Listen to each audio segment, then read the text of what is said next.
যে কোনো উপবাসের দিন তেল বা ঘি ছাড়া সাবুদানার 3 কোনা পরোটা সঙ্গে ধনিয়া আলু আর টক দইয়ের এই দারুণ স্বাদের চাটনিটা বানিয়ে নিতে পারেন। চলুন রিতার রন্ধনশালায় আজকের রেসিপিটা শুরু করি। হাফ কাপ সাবুদানা শুকনো কড়াইতে ভেজে নিয়ে ঠান্ডা করে গুঁড়ো করে রাখবো। এরপর ফ্রাই প্যানে 1 টেবিল চামচ ঘি গরম করে এর মধ্যে শুকনো লঙ্কা আর জিরা ফোড়ন দিয়ে আগে থেকে সেদ্ধ করা আলু ক্রাশ করে দেব। এরপর ঘিয়ের সাথে সেদ্ধ আলুটা ভালোভাবে কোট করে নেব। এর মধ্যে দিয়ে দেব গ্রেট করা আদা, সন্দব লবণ পরিমাণ মতো, আর দেব 1 চামচ ধনে গুঁড়ো, একটা কাঁচা লঙ্কা কুচি আর ধনে পাতার ডাঁট কুচি দিয়ে ভালোভাবে মিশিয়ে নিলেই রেডি হয়ে যাবে ধনিয়া আলু। সামান্য মশলায় এই ধনিয়া আলু রেসিপিটা হয় দুর্দান্ত। গুঁড়ো করে নেওয়া সাবুদানার মধ্যে সেদ্ধ আলু গ্রেট করে দেব। এরপর দিয়ে দেব আদা গ্রেট করা, কুচানো কাঁচা লঙ্কা, ধনে পাতা আর পরিমাণ মতন সন্দব লবণ ও গোটা জিরে। এরপর সমস্ত উপকরণ মেখে নেব।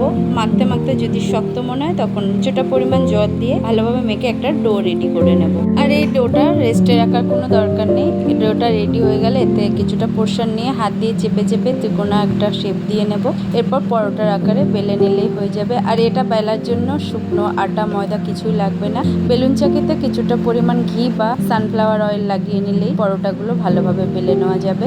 একাদশী অথবা অন্য কোনো উপবাসে অনেকে আটা ময়দা খায় না, সেই ক্ষেত্রে বেলুন চাকিতে অল্প পরিমাণ ঘি বা সানফ্লাওয়ার অয়েল পরোটাগুলো বেলার জন্য লাগিয়ে নিতে পারেন। এইটুকু তেল বা ঘি ছাড়া আর এই পরোটা বানানোর জন্য কোনো রকম ঘি বা তেল ব্যবহার করার প্রয়োজন হবে না। নতুন বন্ধুরা এরকম নিত্য নতুন রেসিপির জন্য আমার চ্যানেলটা সাবস্ক্রাইব করে পাশে থাকা বেল আইকনটা প্রেস করে রাখবেন। আর এরপরে দইয়ের মধ্যে একটা তরকা রেডি করবো। এর জন্য কিছুটা পরিমাণ ঘি গরম করে এর মধ্যে শুকনো লঙ্কা আর জিরা ফোড়ন দিয়ে দেবো। আর এর মধ্যে দিয়ে দেবো কিছুটা পরিমাণ কাশ্মীরি লঙ্কার গুঁড়ো। এটা দইয়ের মধ্যে দিয়ে পরিমাণ মতো নুন চিনি দিয়ে মিশিয়ে নিলেই রেডি। রেসিপি পছন্দ হলে লাইক, কমেন্ট আর চ্যানেলটা সাবস্ক্রাইব করতে ভুলবেন না। ধন্যবাদ।